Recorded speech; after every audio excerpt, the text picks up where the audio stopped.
Hey there, Black Sheep. Welcome back to the channel.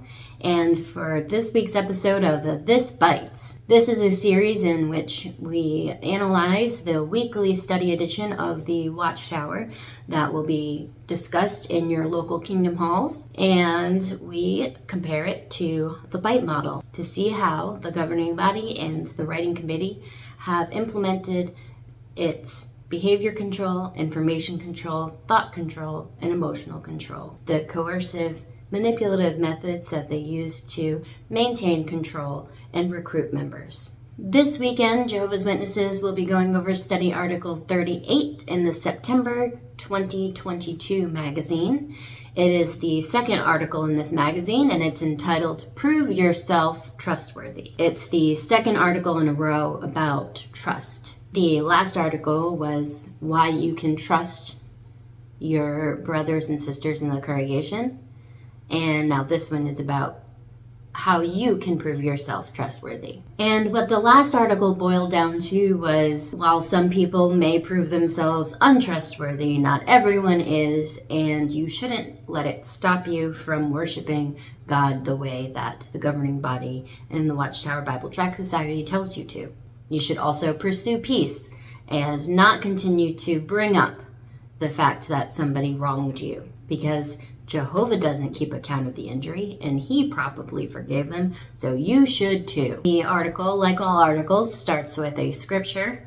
The scripture is Proverbs 11:13, and the way that the New World Translation puts it, the trustworthy person keeps a confidence. Paragraphs 1 and 2, I didn't really get any bite model from it, but it's still worth discussing. It says, a trustworthy person strives to keep his promises and tells the truth. And then it has the scripture, Psalms 15:4, which says, he does not go back on his promises, even when it is bad for him. So, trigger warning to all you abused spouses or children or adults or persons in the audience, because this is eventually going to turn into, will you be contemptible or will you keep your promise, whether it's good or bad for you?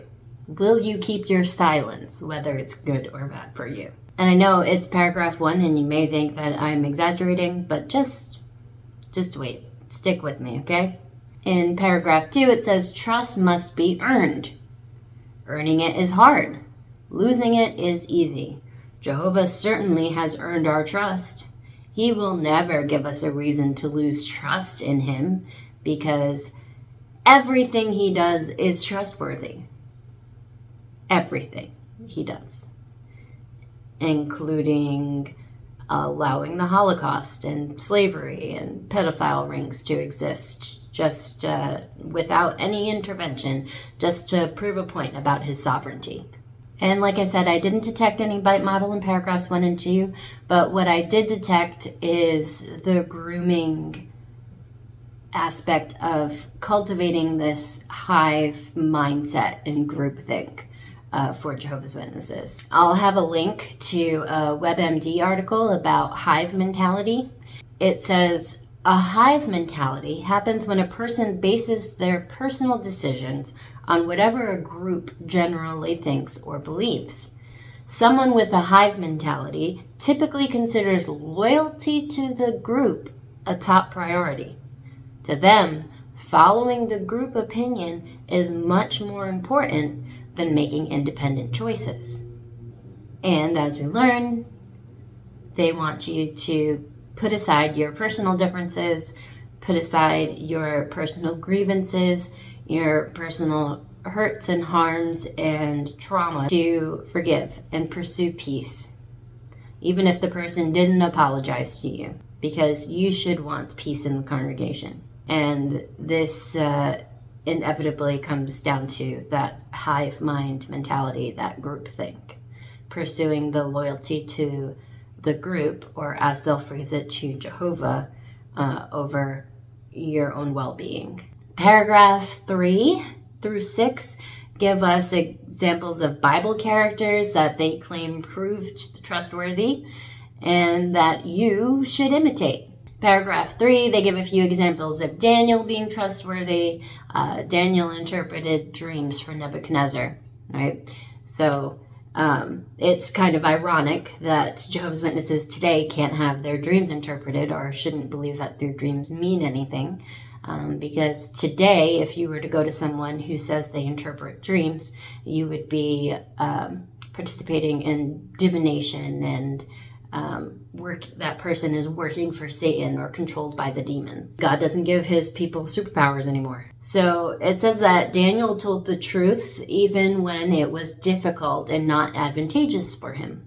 The paragraph says, they acknowledged that Daniel was trustworthy and no negligence or corruption could be found in him. That's Daniel 6:3-4. Yes, even pagan rulers recognized that this worshiper of Jehovah could be trusted.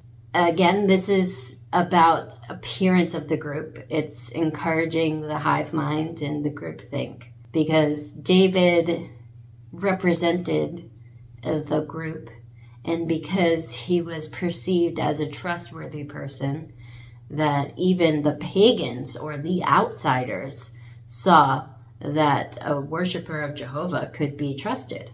And so you, as a worshiper of Jehovah, should imitate him and prove yourself trustworthy so that outsiders can see that and think that Jehovah's Witnesses are all trustworthy.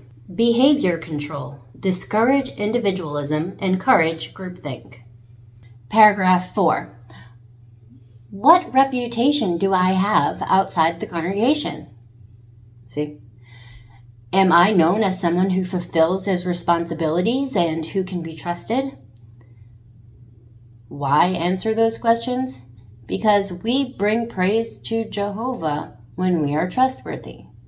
This is another reason why Jehovah's Witnesses don't get brought up a lot in the media. They don't get the cult documentaries on Netflix. Nobody's really paying attention because everyone knows Jehovah's Witness. They're in your school, or you're kind of friends with them, or they live down the street from you, or you work with one in your office, and he's all right, but he never goes out for drinks with you guys afterwards. But, he's an okay guy. So they need to think about the group. Think about the group. You should have a good reputation, if somewhat distant, so that people have a good impression of Jehovah's Witnesses overall. And as definition, groupthink can have much worse consequences. Leading groups to ignore ethics and morals, prioritize one specific goal, which in this case is not bringing reproach to Jehovah or the organization, while ignoring countless collateral consequences, or at worst, instigate death and destruction. Also linked below, you'll find an article from Psychology Today on groupthink. In paragraph 5, they give the next example, which is Hananiah. Hananiah was described as a most trustworthy man who feared the true God more than many others. Love for Jehovah and fear of displeasing him moved Hananiah to take seriously any assignment he was given. Those qualities will also help us to be dependable. What do they want you to imitate in this paragraph? They want you to imitate the love for Jehovah that brings you to fear displeasing him. So if you love God, you're going to fear displeasing him. And if you fear displeasing him, you're going to take all of your assignments that the Watchtower Bible Tract Society gives you very seriously. All of the spiritual goals that they set for you, all of the indoctrination sessions, all of the ministry, you're going to take that seriously because you fear displeasing the government, Jehovah. Paragraph 6. I don't think I've seen this name before. I always felt bad for the little brothers who their first talk was a Bible reading, and it was like, Tychicus, the son of Hananiah, the son of... Anyway, the paragraph 6, Tychicus helped Paul while he was under house arrest. He acted basically as a secretary. So Paul trusted him not only to deliver letters to the brothers in Ephesus and Colossae, but also to encourage and comfort them. Tychicus reminds us of the faithful, reliable men who care for our spiritual needs today. The faithful and reliable men who care for your needs today. And who is that in the Jehovah's Witness world? That is the local elders, the ministerial servants. So, in the spiritual hierarchy, you have the regular Jehovah's Witnesses, then you have the ministerial servants, again, all men, and then the local elders who are in charge of the congregation. So they're supposed to be faithful and reliable. And then above that, you have several things in between there, but all the way up to the governing body. You're supposed to view these men as faithful and reliable and taking care of your spiritual needs. Emotional control. Manipulate and narrow the range of feelings. Some emotions and or needs are deemed as evil, wrong, or selfish. Again, you're meant to view them as faithful and reliable. If you're not, then something's wrong with you. They've told you what you're supposed to be feeling here. And if you're feeling outside of that, then something is wrong or selfish or possibly even evil. Paragraph 7 moves away from Bible character examples and gives you a list of reasons you should feel the elders and ministerial servants are trustworthy. And they all have to do with indoctrination sessions. So the reasons that you should feel that these men are trustworthy are because the midweek meeting, for example, you have no doubt that all the parts on the program have been assigned. That's somebody's job, so they did their job. The weekend meeting, organize a public talk. Somebody has to do that, so one of the men in charge do that. And then 3, the literature we need for the ministry will always be available. So those 3 things are meant to assure you that these men are trustworthy and reliable. It doesn't say anything about not having a criminal record or not having ever been accused of domestic violence or pedophilia or anything like that. No, but the fact that they make sure that there are plenty of books for you to take out into the ministry for your indoctrination of outsiders means that you should view them as trustworthy and reliable. Behavior control. Major time spent with group indoctrination and rituals and or self-indoctrination, including the internet. It goes on to say, we are well cared for by these faithful brothers, and we thank Jehovah for them. Emotional control. Make a person feel that problems are always their own fault, never the leader's or the group's fault. If you're not flourishing spiritually, it's not the group's fault. It's not the quality of the spiritual food. It's not the quantity of the spiritual food. It's not the faithful and reliable brothers in the congregation, because as the paragraph says, you're well cared for by them. So if you're struggling, if you're depressed, if you're sad, if you're having a hard time, that's on you. In some cases, these brothers have worked or planned their whole lives to pursue these spiritual leadership roles. And so the article saying that they're trustworthy because they're fulfilling these roles doesn't really make any sense. They are filling them because they applied for them and they were assigned a job. So now they're required to fulfill it. And while that doesn't mean that everybody who does the job and has applied for a job fulfills a job well, but also neither do all of the elders.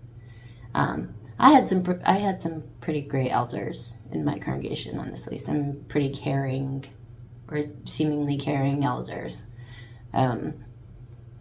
But that doesn't necessarily mean that you can trust all of these men just because they applied for a job and they got it and now they're doing it.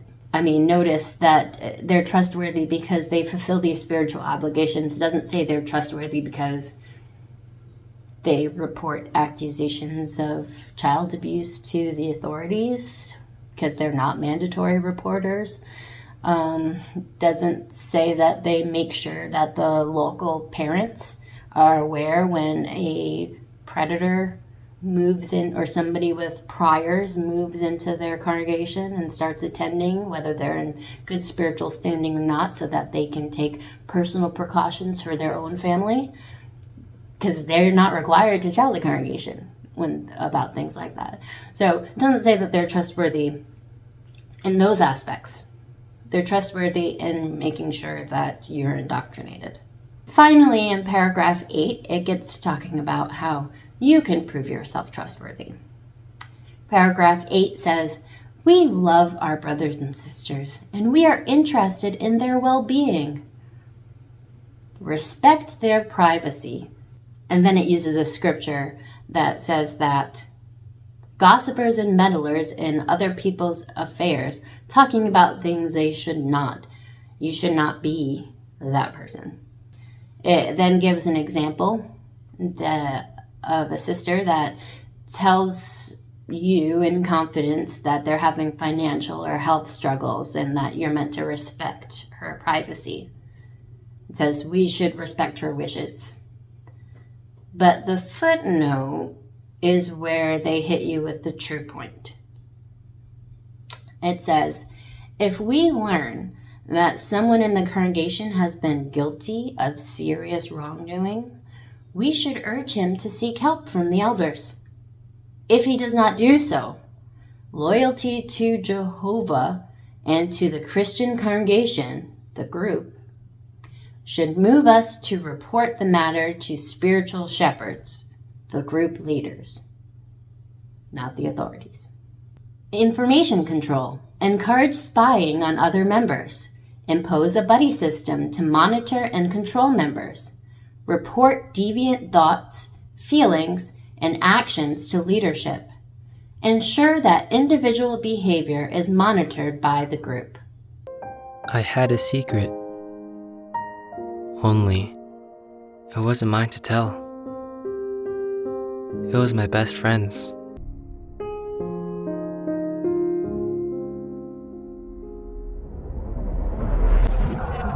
This was not the Julian I knew. I decided to ask Julian about the pictures he posted. He needed to talk to the elders. Then he got really defensive about it. Brother Max wanted to know how I was really doing. I told him everything. I didn't want to get my friend in trouble. Max showed me that the elders can encourage and strengthen a spiritually weak person. They want to help us. Julian might receive discipline, but that's an expression of Jehovah's love. So if a fellow Jehovah's Witness opens up to you about something that they're struggling with that you find morally objectionable, then you should report it if they don't think that it's necessary to report it. Maybe they're just opening up to you because they need somebody to empathize or sympathize. No. This also goes for, this is another reason why people who are PMO, physically in, mentally out, have trouble opening up to some of their dearest friends, because if they express their deviant thoughts to their dearest friend or their doubts to their dearest friend, then this person could report them to the congregation leaders, the elders, and then they could potentially lose their entire family. Paragraph 9. Honestly, paragraph 9 turned my stomach. I got actually upset and had to stop reading for several hours because I know how this paragraph will be used and internalized in so many innocent Jehovah's Witness minds. So they're talking about keeping a confidence in the family. And it seems innocent enough. A husband shouldn't humiliate his wife in public, so maybe she farts in bed and he probably wouldn't bring it up in front of the congregation. While it's framed innocently, as if, okay, just have healthy boundaries, just have boundaries, things happen in the house that not everybody needs to know. That I can agree with. But that's not how this is going to be used. It says, each member of the family has a responsibility to keep sensitive family matters private. Children need to learn to be discreet, not disclosing information to outsiders. Outsiders. That could embarrass other members of the family. Of course, kids shouldn't be telling other people in the congregation that they can hear mommy and daddy love each other through the wall at night. Nobody wants, or dad lost his job, or things that, maybe should stay in the family. But in an organization that has a serious problem with the CSA and domestic violence, this is terrible, dangerous advice, because this will be used to keep children and spouses quiet about what's going on in the household, because they shouldn't want to bring reproach to Jehovah's name. They shouldn't want to humiliate their husband or their father or mother. And they should think about how it would affect their overall family's spiritual status in the congregation. It, again, is framed innocently enough, but because of the Hive mindset and that groupthink, and, making sure you keep a confidence even when it's bad for you, as the scripture said in the earlier paragraphs, this is going to make some people keep their silence. And this is going to make some monsters encourage that silence. And you notice the term outsiders. Outsiders are not just, the families that you encounter in the congregation. Outsiders are the social workers, the kids at school, the teachers who ask where you got that bruise from or why you're falling asleep in class. They're not supposed to expose the things that go wrong to outsiders out of fear of how it will reflect upon Jehovah's organization. It goes on. Deuteronomy 5:16. Honor your father and your mother, just as Jehovah your God has commanded you, so that you may live a long time and you may prosper. So basically, if you don't honor your father and your mother, regardless of what they're doing, if you don't obey, if you don't keep quiet and continue to worship, despite what they might be up to, then you're not honoring these authority figures. You're not honoring God's arrangement. And it says that in order for you to live a long time and prosper, you better be doing that. So this is threatening children's life and prosperity. You may not live a long time and you may not prosper if you're not honoring your father and mother. You see how combined this is very dangerous? Information control. Compartmentalize information into outsiders versus insider doctrines. Ensure that information is not freely accessible. Control information at different levels and missions within group. Allow only leadership to decide who needs to know what and when. Emotional control. Promote feelings of guilt or unworthiness, such as you are not living up to your potential, your family is deficient, your thoughts, feelings, actions are irrelevant or selfish, social guilt. Emotional control.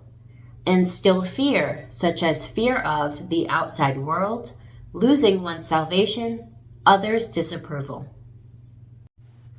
The paragraph 10 says in our friendships, it basically says sometimes we want to confide in a friend, and isn't it nice to have someone to open up to and someone that we can trust? All that's true. So I don't have any bite model for that. It just is a little tainted when you know that when you open up to someone that they may or may not report you. The next paragraph is in the congregation. So how you can prove yourself trustworthy in the congregation. It says, elders who are known to keep a confidence are a hiding place from the wind, a place of concealment for their brothers. Again, not great if they're concealing abusers. It says, we appreciate our elders' wives because they do not try to pry information out of their husbands. There's a big problem in Jehovah's Witness culture with gossiping and murmuring, as they like to say, which is why they included that scripture above about not being gossipers like that old congregation. And then their wife knows everything and spills the tea in field service. It then has what, in my opinion, is a fake quote, or, if it's real, a lie or an exception to the rule. A quote from elder's wife that says, I am grateful that my husband keeps information confidential. I appreciate not being burdened with issues I can do nothing about, because she's a woman. I am able to interact naturally with all the congregation. Information control. Encourage spying on other members. Impose a buddy system to monitor and control members. Report deviant thoughts, feelings, and actions to leadership. Ensure that individual behavior is monitored by the group. Information control. Compartmentalize information into outsiders versus insider doctrines. Ensure that information is not freely accessible. Control information at different levels and missions within group. Allow only leadership to decide who needs to know what and when. Paragraph 12, no bite model detected. Just says love is the foundation of trust, and that if you love your brothers and sisters, that you're not going to reveal something that would cause them harm, embarrassment, or pain. Then paragraph 13. Paragraph 13. Humility will help us to be trustworthy. A Christian who is humble does not try to impress others by being the first to reveal a matter. This could be in relation to the fact that, again, they control the information, so certain people in certain roles of leadership may know that there's going to be a release, or may have access to the book or the videos beforehand, or like they did with the conventions, there was different conventions at different times because they couldn't fit everybody in one building. And so just because you saw the convention and you got the materials, when you go back and you're talking to the brothers and sisters from other congregations, you shouldn't be revealing the thing that they're going to find out anyway. This is, again, compartmentalizing the information, ensuring that it's not freely accessible, control information at different levels, and allowing leadership to decide who needs to know what and when. But here's where the flags come in. Humility will also prevent us from spreading speculations about matters that are not discussed in the Bible or in our Bible-based publications. Humility will prevent you from asking questions. Humility will prevent you from thinking too hard about things or thinking outside the box like the governing body just told you to do, except they want you to think outside this box, but not outside the box that they drew for you. Okay? The 9 dots puzzle. The challenge is to connect all 9 dots with just 4 straight lines.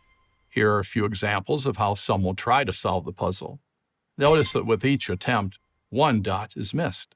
The problem is that our mind tends to build a box around the dots, and that instantly limits what we can imagine. The only way to connect all 9 dots with just 4 straight lines is by going outside the box and thinking differently than we normally would. Never would we want to become independent of Jehovah, trusting in our own thinking and not patiently waiting for Jehovah's counsel to direct the decisions we make. Even if we didn't fully understand or even fully agree with all the decisions, our love for God helped us to take the time to think about Jehovah's care for us and trust Him.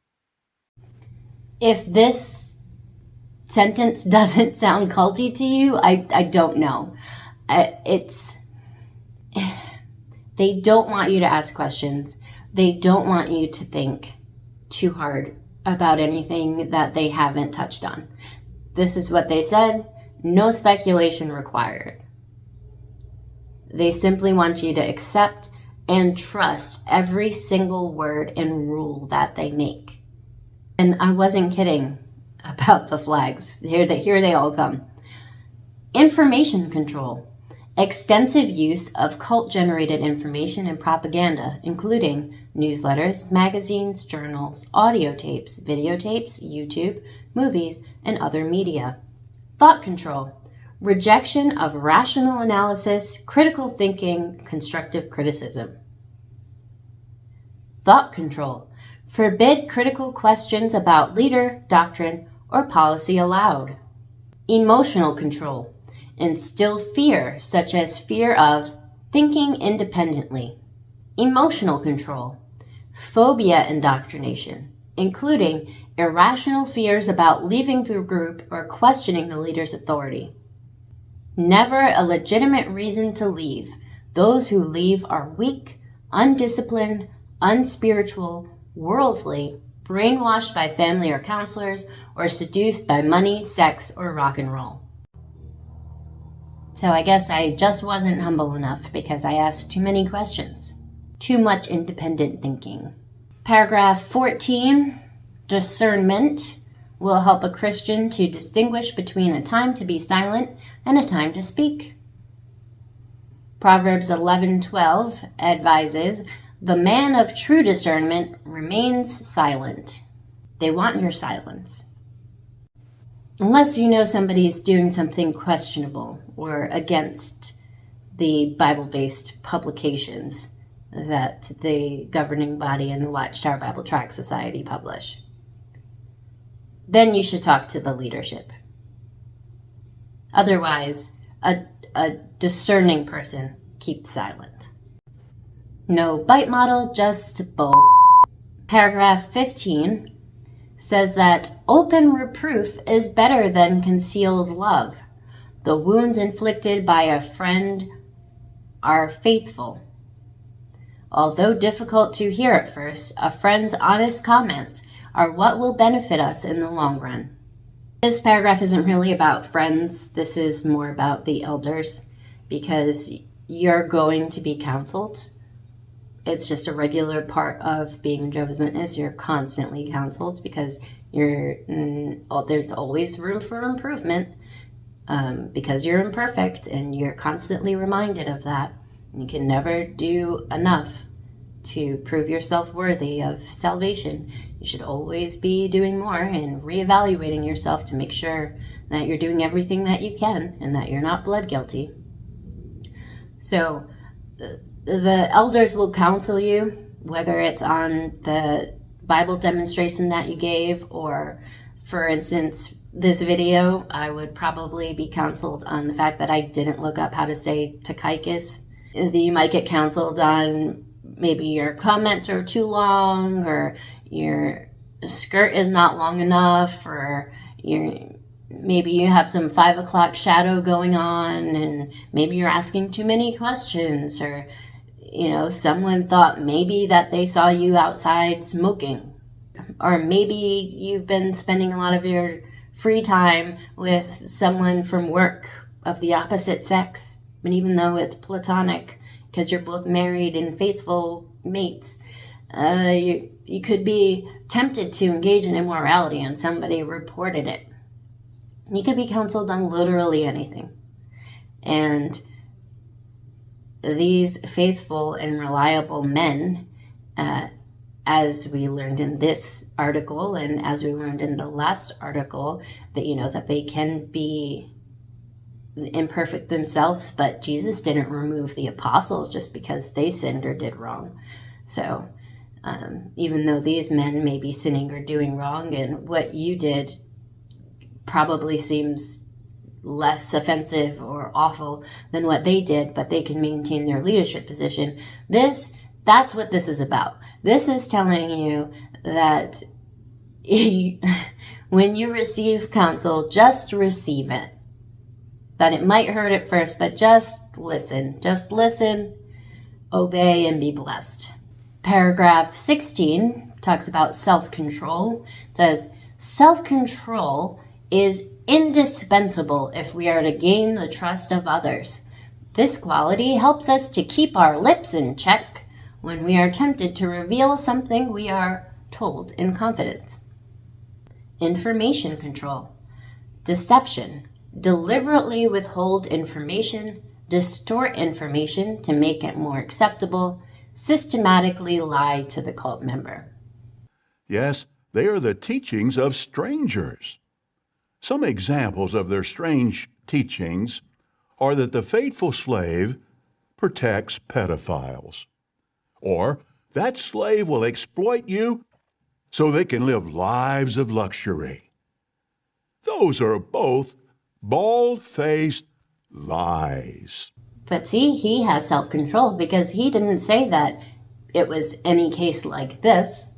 The cases that we are here to announce are deeply disturbing. The allegations hard to imagine, while all sharing one common tie. The 19 victims and 4 men who are being charged with sexually violating them are all members of the Jehovah's Witness organization. He used self-control and discernment and kept that part to himself. The paragraph continues, self-control also allows us to remain silent when opposers try to trick us into revealing things that could endanger our brothers and sisters. This might occur when we are being interrogated by the police in a land where our work is banned or restricted.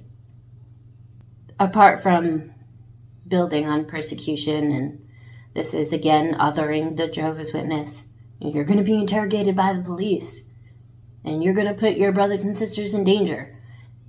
Information control. Compartmentalize information into outsiders versus insiders. Ensure that information is not freely accessible. Control information at different levels and missions within group. Allow only leadership to decide who needs to know what and when. Thought control. Require members to internalize the group's doctrine as truth, adopting the group's map of reality as reality. Instill black and white thinking. Organize people into us versus them, insiders versus outsiders. According to Stephen Lett and the governing body, expects Jehovah's Witnesses to accept that they're all lies and not look further into those cases that he's talking about. Why would you speculate outside of what he just said? That's all you should worry about. Don't speculate on what the cases were about. Be humble. Where's your humility? Paragraph 17 is the last paragraph. It says, how thankful we are that Jehovah has drawn us to a brotherhood made up of people who are loving and trustworthy. All of them? As we individually work at showing love, humility, discernment, honesty, and self-control, we contribute to a spirit of trust in our congregation. Again, Groupthink, HiveMind, the spirit of trust in our congregation. You individually contribute to the group. The group is more important than the individual. Emotional control.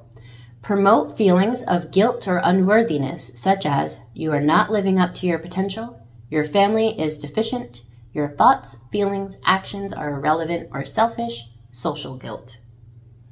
So that brings us to the end of this awful and dangerous article. I hope that they get less dangerous as we go ahead in this magazine, because the first two being about trust and really being about silence and obeying, it's not a good look.